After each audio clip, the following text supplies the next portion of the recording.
Acompanhem a leitura de Josué, capítulo 1, versículos 2 e 3. Moisés, meu servo é morto. Dispõe-te agora, passa este Jordão, tu e todo este povo, a terra que eu dou aos filhos de Israel. Todo lugar que pisar a planta do vosso pé, vou-lo tenho dado, como eu prometi a Moisés. Bom, nesse texto nós estamos já entrando na terra prometida. Como falamos, Deus tinha levantado o seu povo, já tinha designado uma nação para, por meio dela, Ele, Deus, abençoar todos os povos da terra. Dentro dessa perspectiva, os irmãos sempre pensem, porque uma das maiores dificuldades da gente entender as histórias da Bíblia é a gente esquecer do propósito original de Deus. Qual que é o propósito do chamamento de Abraão? Ser uma bênção a todas as famílias da terra. Aí a gente vai chegando em Juízes, a gente já esqueceu tudo. Aí a gente começa até inclusive a se perguntar, nossa, por que Deus manda destruir as pessoas? Sabe por que Deus manda matar aquelas pessoas? Porque o que está em jogo é a salvação da terra. É isso que está em jogo. Deus não vai poupar algumas pessoas que iriam destruir a integridade da Santa Semente, que seria o objeto no qual o mundo seria salvo, simplesmente porque iria ficar com dó da pessoa. Isso é algo que nós temos. Deus tem amor, mas Ele tem objetividade e justiça. Aquele que não poupou o próprio filho não vai ficar com dó dos cananitas, fazendo todo tipo de pecado, trazendo sobre si, invocando sobre si as maldições e a sua desobediência. Deus não vai deixar o homem fazer o que ele fez até o dilúvio. Ele mesmo disse, a partir de agora mando eu. A partir de agora mando eu. Está lá quando Noé desce da arca. Quem morreu, quem matou vai morrer. Aquilo que aconteceu até o êxodo, ou melhor, até o dilúvio, não vou tolerar mais. A pessoa fica lá com pena, nossa, que dó, pena de morte e tal. Você está achando o quê? Que é pouca monta você matar outra pessoa? Quando Deus disse não matarás, Ele não está falando que é proibido o uso da pena de morte. Muito pelo contrário. Ele estabelece como sanção do homicídio a própria pena de morte. E que a pessoa pense antes de cometer o homicídio. Porque o que está sendo proibido é o crime de homicídio e não a pena de morte. Porque Ele próprio estabelece a pena de morte. É simples você pensar que o legislador, ele cria um princípio geral. Como é que funciona isso no direito? O legislador cria a regra geral, o caput. O que é o caput? A cabeça da norma. Todos os homens são iguais, homens e mulheres são iguais, e direitos e deveres nos termos dessa Constituição é o inciso do caput que fala sobre os direitos das pessoas. Os direitos de todas as pessoas. Aí ele começa a especificar. Quando eu falo... O que eu falei no caput? Que todos são iguais. Quando eu falo que todos são iguais, princípio da igualdade, eu estou falando que o homem e a mulher são iguais. Então quando ele está falando das alíneas, ele está ilustrando, especificando, expondo, explicando a regra que ele pôs no caput, na cabeça do artigo. Mas ele também pode criar exceções. A liberdade é a regra, mas eu posso prender as pessoas e tirar a liberdade delas se elas cometerem um crime cuja pena seja a privação da liberdade. Você não ter a liberdade.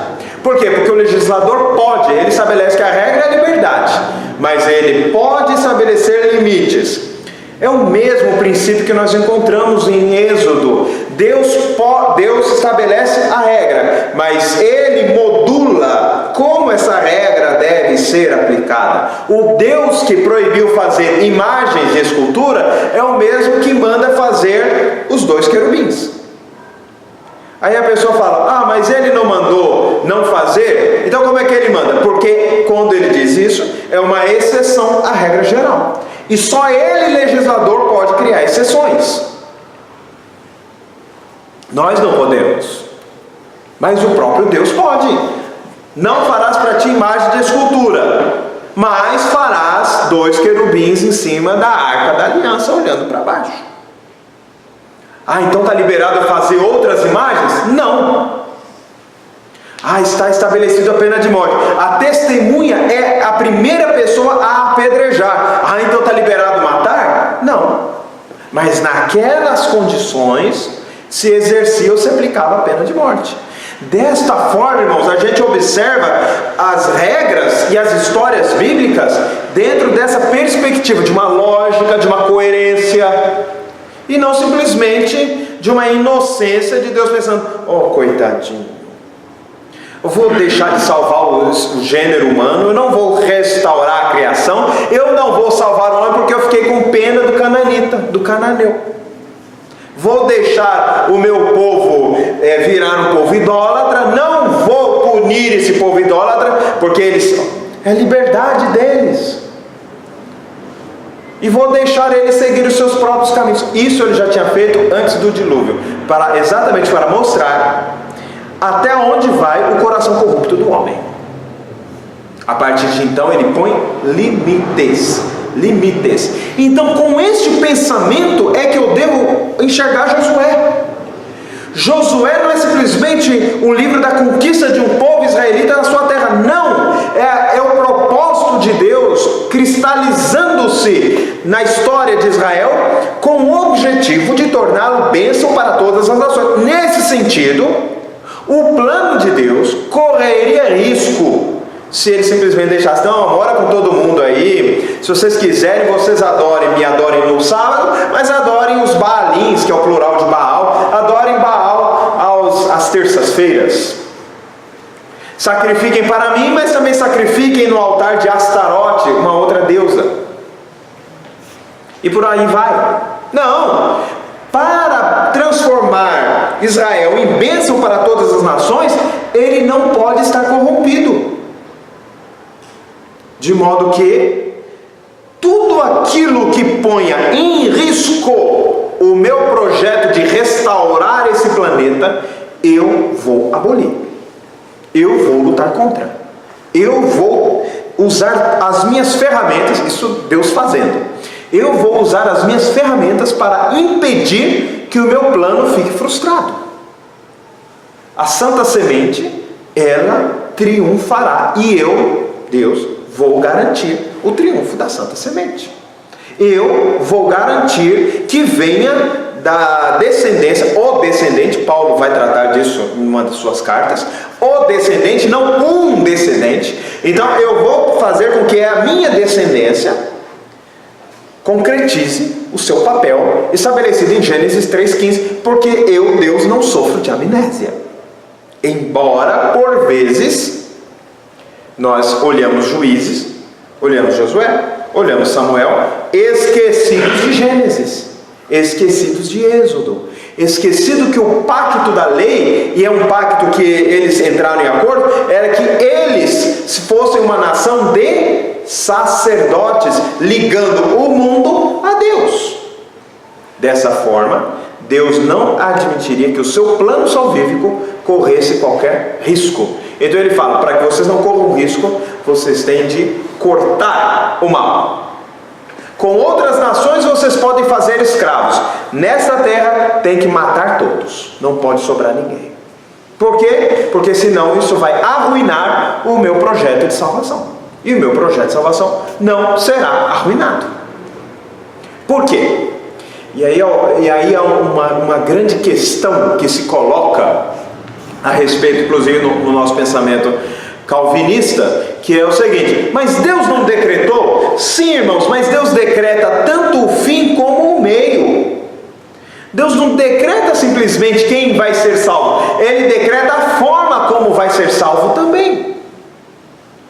Não é uma coisa desligada da outra. As duas coisas estão em conjunto e elas se concretizam na história.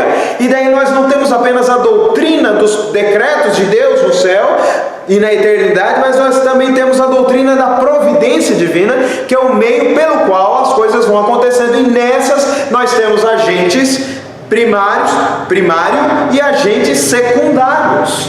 E nós, nesse sentido de agentes secundários, somos meios ou instrumentos pelos quais Deus vai reinando o mundo. Se não, vejamos, Deus vai salvar os eleitos, vai ou não vai? Vai salvar os eleitos, mas Ele escolheu o meio pelo qual os eleitos serão salvos, que é pela pregação do Evangelho. O apóstolo Paulo, inclusive, fala da loucura da pregação, que é a coisa mais frágil do mundo, é a pregação. Uma das coisas mais poderosas seria a bomba nuclear, mas Ele escolhe a simples proclamação do Evangelho, e as pessoas se convertiam em Atos, e elas se convertem até hoje, e nós nos convertemos ouvindo a pregação, pura e simplesmente dessa forma, pela loucura da pregação. As pessoas se convertem porque Deus escolheu o meio. Pela loucura da oração, Deus vai movimentando todas as coisas. Mas pensa numa coisa que é fraca como a oração. Quando você dobra seu joelho diante de Deus, o que você está falando? Eu sou fraco, eu sou pobre, eu estou no pó, eu não valho nada, eu não sou forte como o mundo, eu não sou forte como Satanás, eu não sou forte como os demônios, eu não sou forte como os reis da terra, mas eu sou teu filho. Por isso eu oro, Pai nosso, venha o teu reino. Já pensou numa coisa como essa? O reino de Deus vir por meio das nossas orações? O Deus Todo-Poderoso se permitir escolher para mostrar justamente que não é a sua força, não é a minha força, nem mesmo a minha oração tem força, nem mesmo a sua oração tem força. Quem tem força é Deus.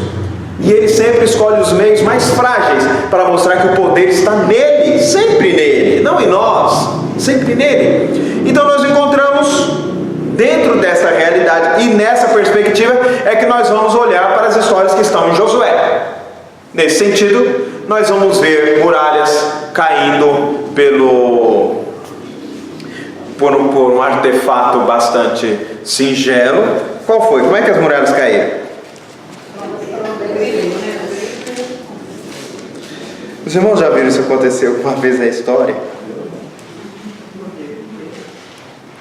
Muralha cair. Muralha não cai com tiro de canhão. Se der tiro de espingarda, não vai derrubar a muralha.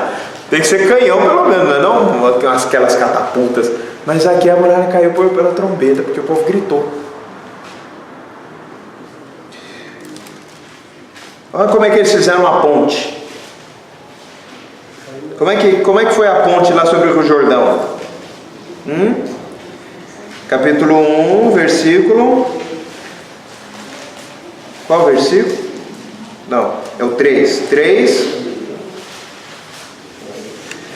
3:14.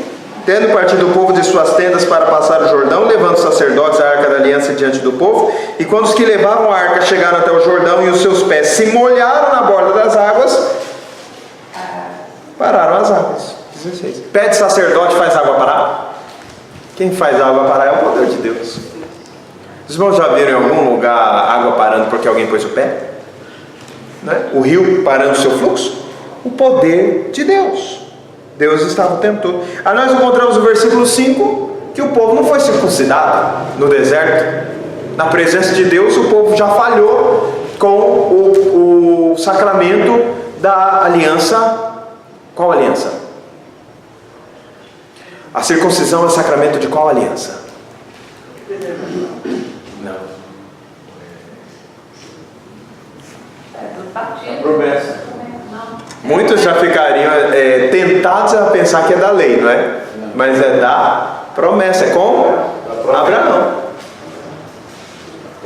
Com Abraão. E aí eles vão e são circuncidados, celebram a Páscoa. A seguir, Deus, o próprio Senhor, aparece a ele e fala nos mesmos termos do capítulo 5, versículo 15: descalça as sandálias dos pés, porque o lugar em que está é santo. E fez Josué assim. Não é apenas lá que é santo, aqui é santo. E na verdade, o que torna alguma coisa santa é a presença de Deus. O Monte Sinai era santo porque Deus estava lá. O tabernáculo era santo porque Deus estava lá.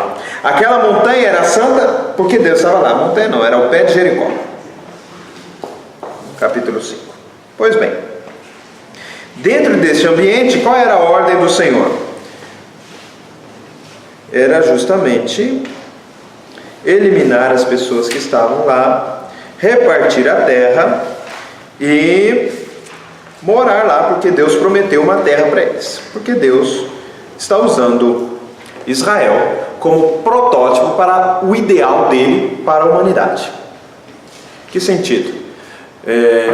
Israel vai ter que cuidar da terra, Israel vai ter que guardar o sábado, Israel vai ter que comungar com Deus, Israel vai ter que ter um momento separado para estar com Deus.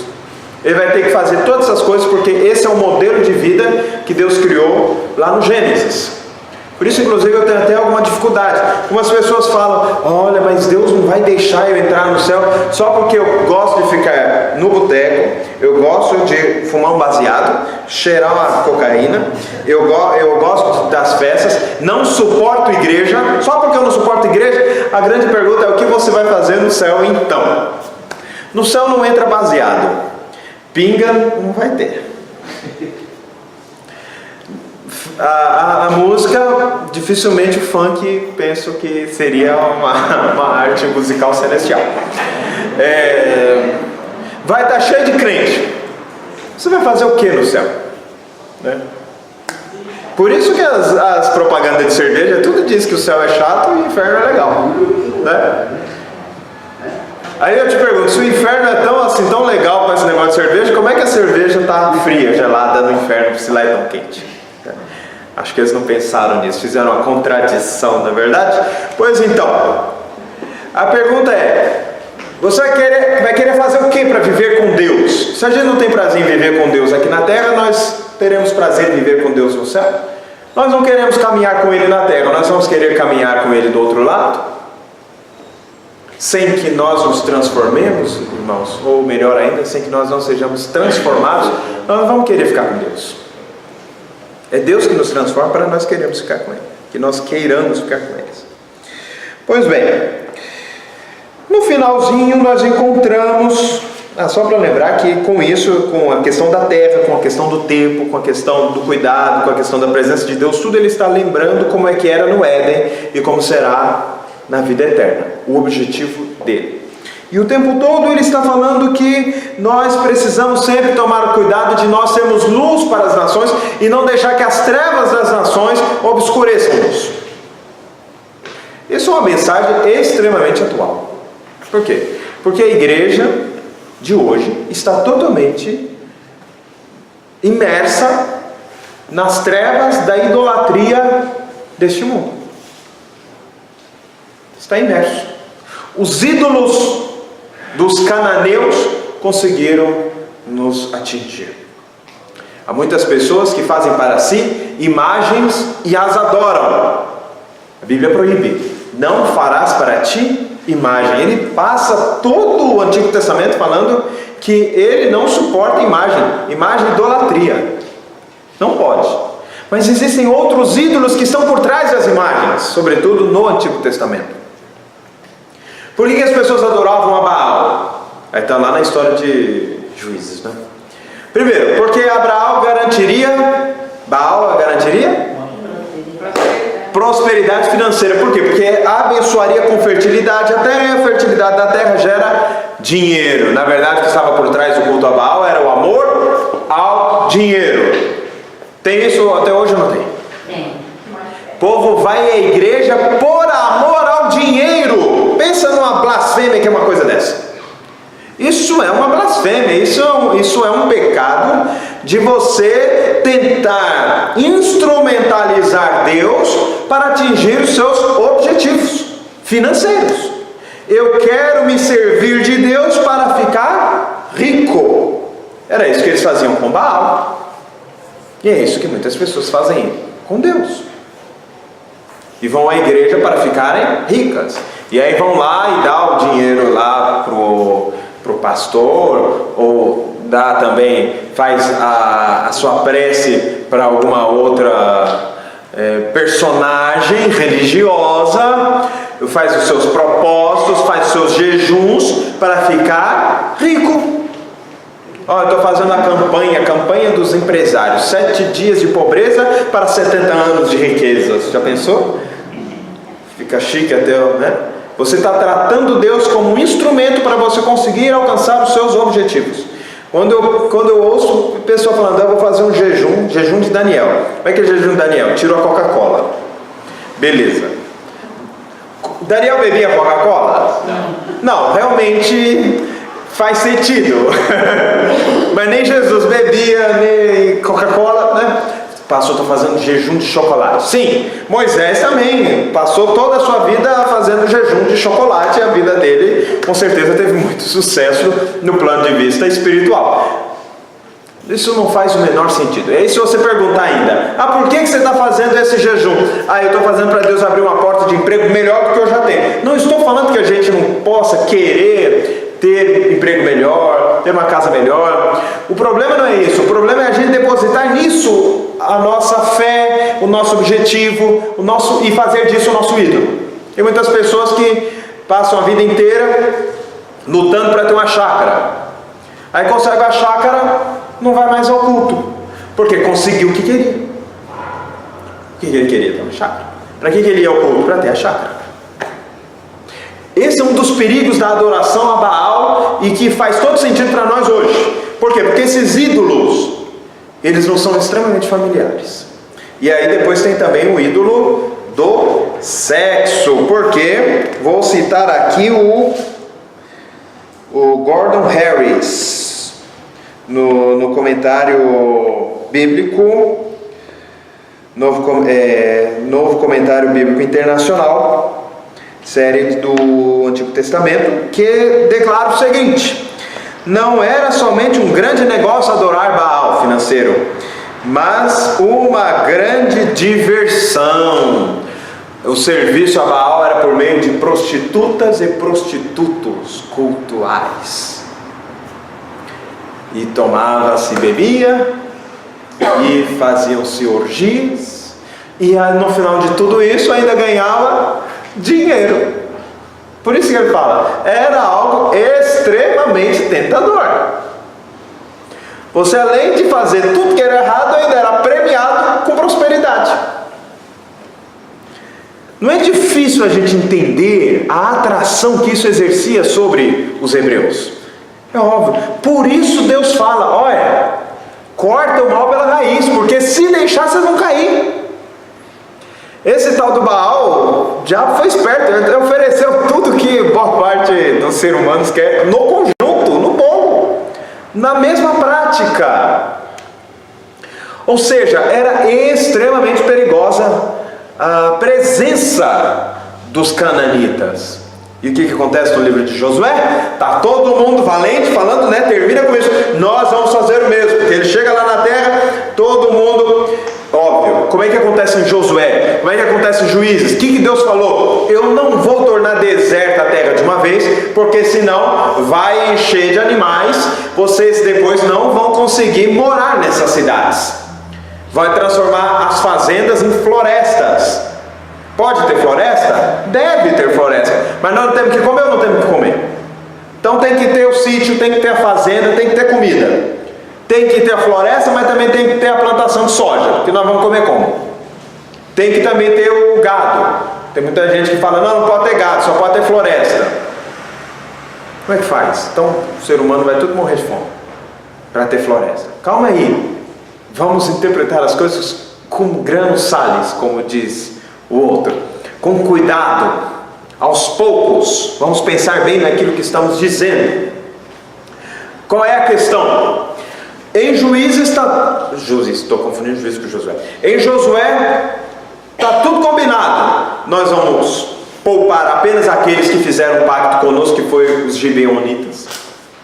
E eles caíram na conversa dos gibeonitas, do povo de Gibeão, lá no meio do território ainda. No meio do território. Só pelo menos a pontinha para fazer uma curva aqui, né? Mas no meio. Pois então. E vamos destruir quem Deus mandou destruir. Vamos ser fiéis. e vamos fazer do jeito dele. Conquistamos essas cidades, agora nós vamos conquistando aos poucos, e vamos exercendo e vamos vivendo da forma como Deus fez. É assim que termina Josué. Porque Josué fala: escolhei agora vocês, escolhei agora quem servais. Eu e a minha casa serviremos ao Senhor, mas vocês escolhem. Ele disse: não, nós vamos servir ao Senhor também. Não demorou uma geração, já tinha caído tudo, fracassado. E o livro de Juízes é exatamente a demonstração desse fracasso.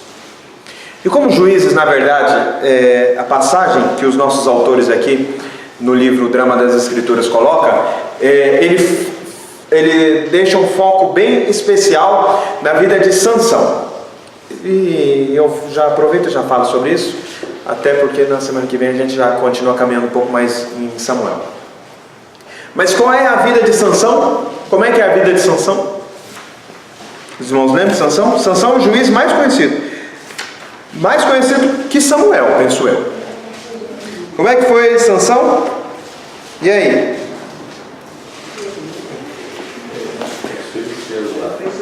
O que ele fez? Ele foi escolhido antes do seu nascimento para ser luz, bênção. Deus fez uma promessa para Manoá, não foi? E depois, Manoá era o pai. E depois Deus, ainda para mostrar que é Ele mesmo, o texto diz que ele se houvera maravilhosamente. Eu não sei em qual tradução está escrito isso. Agora, o que era isso? Acho que ninguém sabe. Ele portou-se de forma que ficou inequívoca o saber de que ele era Deus. Está no capítulo 13 de Juízes, versículo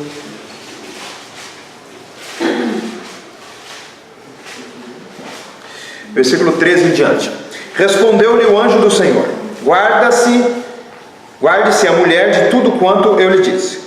De tudo quanto procede da videira não comerá, nem vinho, nem bebida forte beberá, nem coisa imunda comerá. Tudo quanto lhe tem ordenado guardará. Então Manoá disse ao anjo do Senhor: permite-nos deter-te e te prepararemos um cabrito. Porém o anjo do Senhor disse a Manoá: ainda que me detenhas, não comerei de teu pão, e se preparares o holocausto ao Senhor, o oferecerás. Porque não sabia Manoá que era o anjo do Senhor. Perguntou Manoá ao anjo do Senhor: qual é o teu nome? Para que quando se cumprir as tuas palavras te honremos. Respondeu o anjo do Senhor e lhe disse: por que perguntas assim pelo meu nome, que é maravilhoso? Já ouviram isso em outra passagem? Né? Algumas vezes até.